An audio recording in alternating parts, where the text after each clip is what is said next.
noite, queridos irmãos e irmãs, desbravadores, líderes, pais que estão aqui presentes. É uma alegria estarmos aqui mais uma vez para um culto no Clube de Desbravadores Herdeiros da Coroa. E como vocês podem ver, o tema do nosso sermão de hoje é Como o Gideão mude o mundo. Eu gostaria que vocês abrissem a Bíblia lá no capítulo 6 de Juízes, no versículo 12.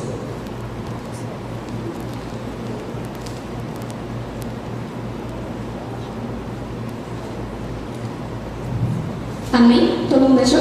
Amém. Diz assim: Então o anjo do Senhor lhe apareceu e lhe disse: O Senhor está com você, homem valente. Em outras traduções, talvez esteja poderoso guerreiro. Mas foi o anjo do Senhor que chegou para Gideão falando isso. E nessa noite, todos nós estamos recebendo o convite de ir e mudar o mundo. Talvez vocês estejam se perguntando: como assim? Como mudar o mundo se eu nem sei o que fazer?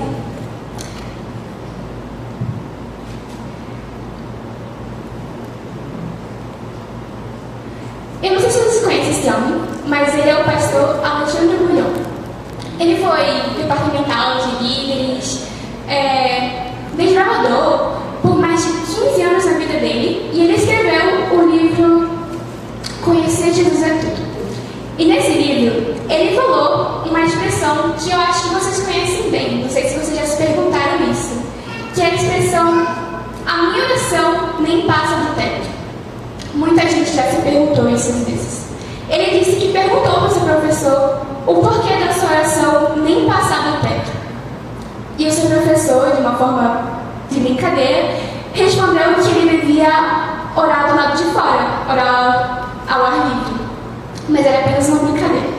Logo, o professor dele respondeu de que, às vezes, como nós estamos orando, nós não imaginamos Deus assim como ser presente conosco. Imaginamos Ele tão distante que a nossa visão do céu, às vezes, fica perdida. E aí fica difícil para nós imaginarmos Ele aqui, presente com a gente. E é por isso que nessa noite nós vamos aprender um pouco sobre como Deus usou Gideão e como é o exemplo de Gideão para cada um de nós aprender. Ainda com a Bíblia aberta, aí no capítulo 6, nós vamos fazer uma oração. Oremos? Querido Deus, aqui estamos nós com a sua palavra aberta, Senhor. Que tudo que eu venha falar não seja eu, mas seja o Senhor me usando para que todos possam entender. É isso que eu te peço, em teu filho amado Jesus. Amém. Para começar a história de Gideão, a gente tem que entender um pouco do contexto que o povo de Israel estava passando. Aí no versículo 1 de Juízes, capítulo 6, diz que o povo de Israel, eles foram maus aos olhos de Deus, e Deus permitiu que os midianitas levassem eles, fizessem lá, entregou nas mãos dos midianitas durante 7 anos. Nós vamos ler o versículo 2, que diz assim: Prevalecendo o domínio dos midianitas sobre Israel, fizeram estes para si, por causa dos midianitas, as covas que estão nos montes, e as cavernas e as fortificações. Os midianitas, durante 7 anos, fizeram os israelitas de escravos. E esse jogo de opressão era tão grande que o povo teve que fazer para si abrigos nas montanhas, nas cavernas, nas fortalezas, tudo para se proteger dos midianitas. E não era só isso. Até o que eles plantavam, semeavam, eles tinham que esconder a sua comida, porque os midianitas iam lá e pegavam, e também eles ficavam com medo dos midianitas de serem levados como escravos. E foi nesse contexto que Deus decidiu a libertação do seu povo.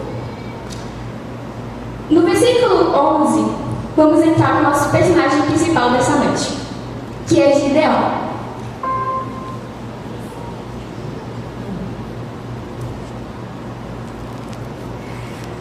Todo mundo achou? Versículo 11 diz assim: Então o anjo do Senhor veio e assentou-se debaixo do cavalo que está em Ofra, que pertencia a Joás, Abiezitra e Gideão. Seu filho estava malhando trigo no lagar. para salvar dos midianitas. Como eu disse, os midianitas iam lá e pegavam a comida deles, e era isso que Gideão estava fazendo. Ele estava lavando lá o trigo, mas ao mesmo tempo se escondendo dos midianitas e escondendo a sua comida porque ele estava comendo. Sabe o que é curioso? Que quando o anjo do Senhor chegou até Gideão, ele poderia ter chamado ele de medroso, até porque Gideão estava lá se escondendo do povo, do seu inimigo, como um covarde, né? Mas não, o anjo do Senhor não o chamou assim. Como a gente lê no versículo 12, o anjo do Senhor chamou ele de poderoso guerreiro, homem valente. Mas, poderoso guerreiro, homem valente, eu não sei vocês, mas às vezes as pessoas perguntam como assim? Por que o Senhor chamou ele assim? Ele não estava se escondendo, ele não estava com medo, por que poderoso guerreiro?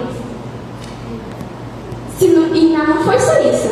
Aí no versículo 14, o Senhor ainda falou. Então o Senhor se virou para Gideão e disse: vá, nessa força que você tem, e livre Israel das mãos dos midianitas. Não é verdade que eu estou enviando você? Aqui estamos nós de novo. Mas que força! Nem o próprio Gideão acreditava que ele seria capaz de libertar o seu povo.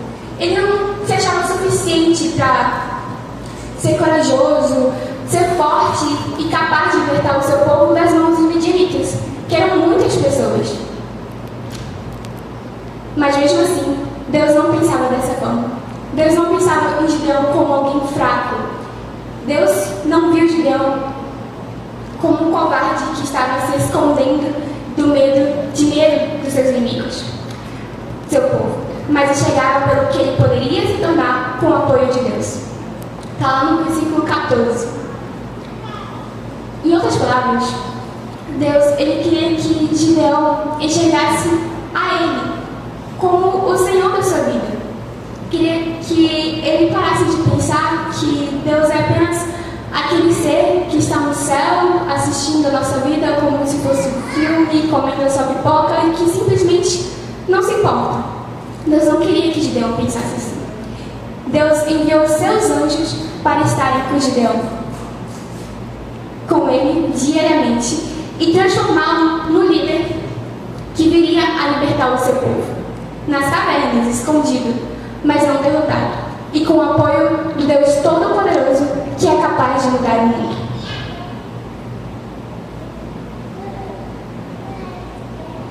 Eu queria falar com um dos jogadores que estão aqui presentes. Sabe, muitas das vezes, a gente pode se sentir pequeno, a gente pode achar que não somos fortes, assim como o Gideão se sentiu, mas devemos lembrar que Deus diariamente está moldando o nosso caráter através do clube de desbravadores. Devemos lembrar que Deus, ele usa líderes cheios do Espírito Santo para nos ajudar a moldar o nosso caráter, a nos apoiar a cada dia, a sermos pessoas melhores, a sermos líderes no futuro para a igreja e para o mundo. Os líderes e irmãos da igreja que estão aqui presentes, eu também gostaria de falar para vocês. Sabe, às vezes a gente vê as crianças e adolescentes ou juvenis apenas como crianças que gostam de acampar, ir para Campuri, essas coisas, apenas como isso. Mas não devemos ver eles assim. Nós devemos ver eles de outra forma, assim como Deus viu Gideão, que são pessoas capazes de ser fortes, corajosas e que devemos apoiar e ver pelo que eles podem se tornar com o apoio de Deus e o nosso. Embora possa não parecer para alguns, os desbravadores, as crianças e adolescentes são fortes, são corajosos e Deus está conosco. E com o apoio de Deus, não há montanha que não possamos escalar, não há desafios que não possamos enfrentar e não há corações que não possamos tocar. Amém? Voltando para a história de Gideão, pulando aquela parte em que ele fez aquele teste da lã, nós vamos para o capítulo 7, no versículo 2 até o 7. Com grande dificuldade, Gideão, ele conseguiu reunir 32 mil homens para lutarem com ele contra os midianitas. Mas lembra quando eu falei que a maneira de Deus agir, às vezes, ela pode ser um pouco curiosa, peculiar? Essa foi uma dessas maneiras. Deus disse para Gideão que havia muita gente e falou que ele devia reduzir aquelas pessoas e ficar com apenas algumas, 300 pessoas, para ser exato. Aí no versículo 2, que nós vamos começar a ler, todos acharam? Amém. Diz assim: o Senhor disse a Gideão: é demais o povo que está com você, para eu entregar os midianitas nas suas mãos. Israel poderia se gloriar contra mim, dizendo: a minha própria mão me livrou.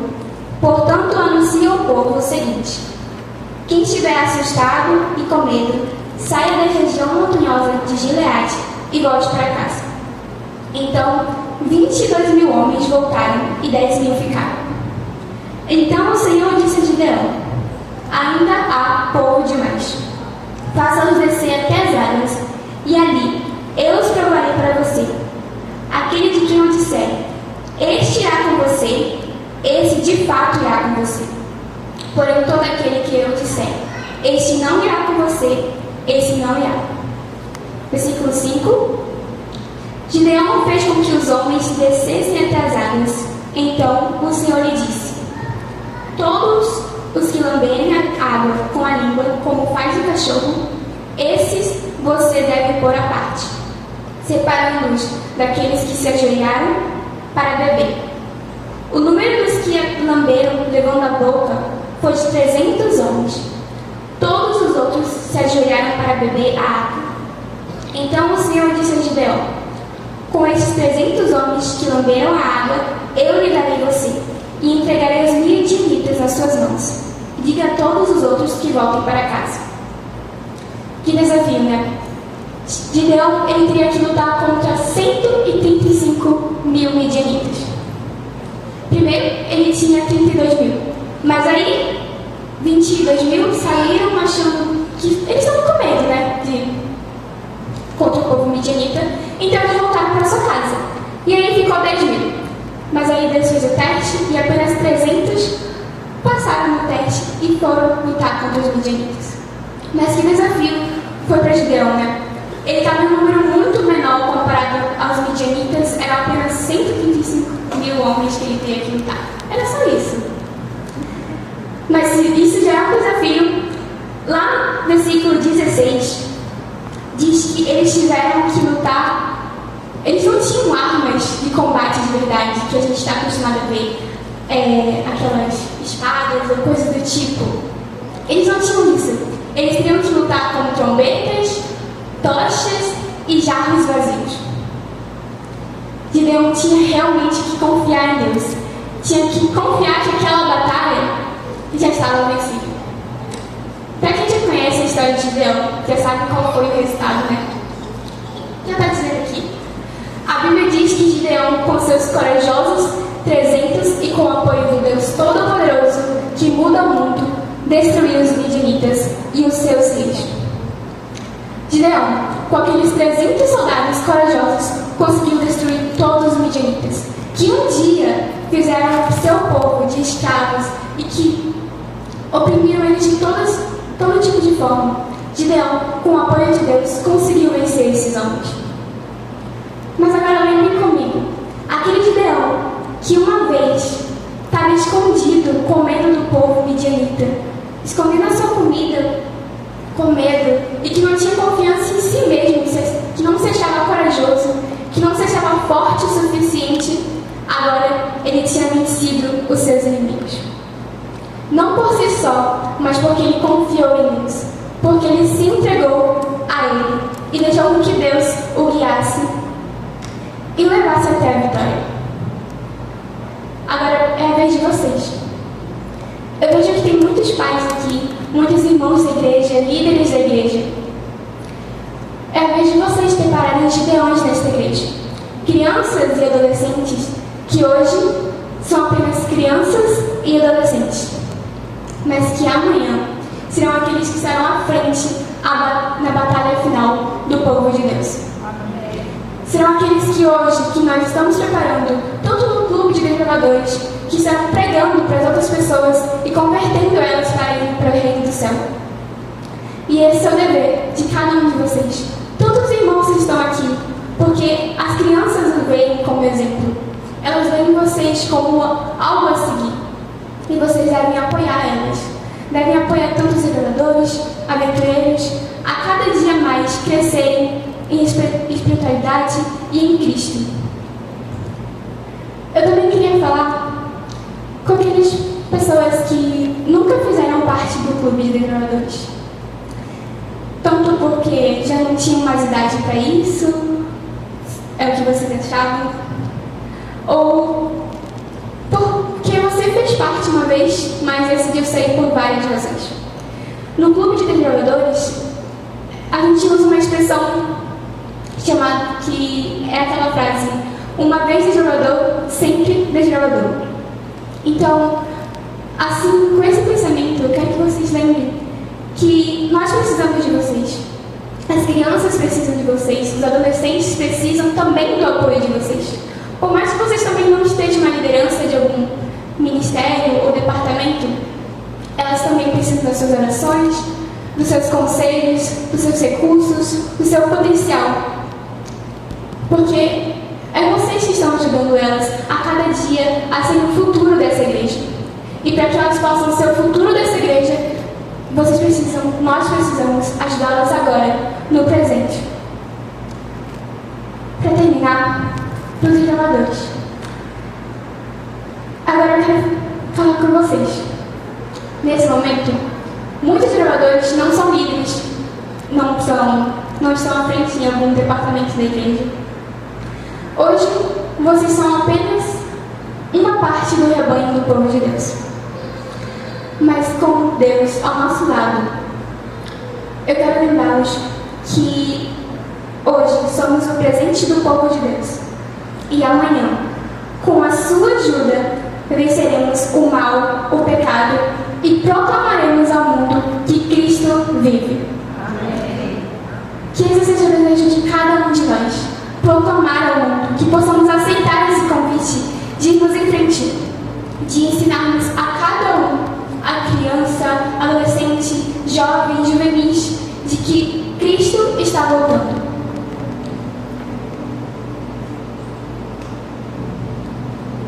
Se vocês estão dispostos a aceitar esse convite, a aceitar o convite de fazerem parte desse grande exército do povo de Deus, que está disposto a ir em frente e a mudar o mundo, enquanto o Ministério da Música vai cantar, eu quero que vocês fiquem de pé e ocupem o seu lugar nesse grande exército do povo de Deus.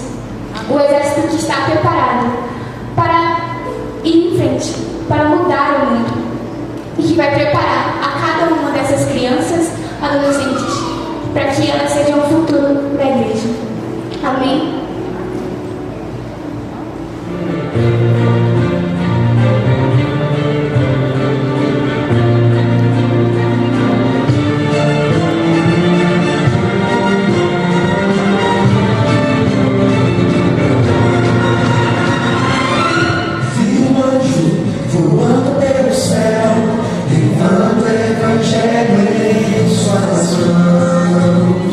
Toda tribo, língua e nação.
voltar.